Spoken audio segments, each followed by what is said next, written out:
شہزاد صاحب جی آپ کیا کہیں گے، یکساں تعلیمی نظام کب تک آئے گا، ہونا چاہیے، کیا اس کی ضرورت ہے، کیا اس کی امپورٹنس ہے؟ دیکھیں میں سب سے پہلے تو آپ کو یہ گزارش کروں گا کہ یہ سیکنڈری بات ہے، پرائمری بات یہ ہے، ابھی یہ میں نے ساری باتیں سنی بڑے تحمل کے ساتھ اور سر یہ سیکنڈری ہے یکساں تعلیمی نہیں نظام؟ میں جی اس سے پہلے کے ایک مسئلے پہ آ رہا ہوں نا، اچھا اچھا پہلے تو میں اس کو ایڈریس کر لیں تو پھر ہم اس پہ بھی آ جائیں گے۔ وہ یہ ہے کہ جو ایگزسٹنگ آپ کا تعلیمی نظام ہے، جو اسکول سسٹم ہے، ابھی میں سن رہا تھا جی ہائر ایجوکیشن، یہ ایجوکیشن اور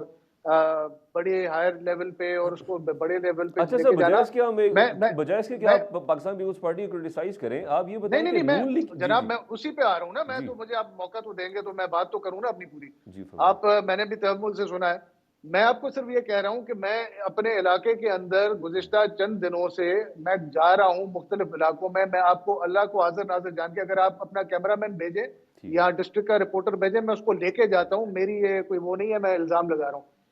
5 اسکولز بند پڑے ہوئے ہیں،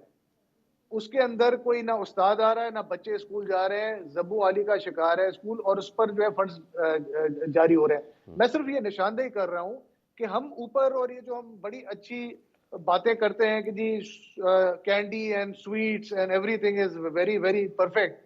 ہمیں جو نیچے جو سطح ہے، جو آپ کا فاؤنڈیشن ہے، بنیاد ہے، پہلے ہم اس پہ تو کام کر لیں، اس پہ ہم بہتری لے آئیں، اس کو تو یقینی بنائیں کہ وہاں پہ تعلیم کا نظام اچھا ہے، انرولمنٹ ہے، ڈراپ آؤٹ نہیں ہے،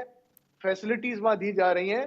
پھر ہم جو ہے وہ آئیں گے کہ جی ہمارے پاس یکساں تعلیمی نظام جو ہے وہ تب رائج ہوگا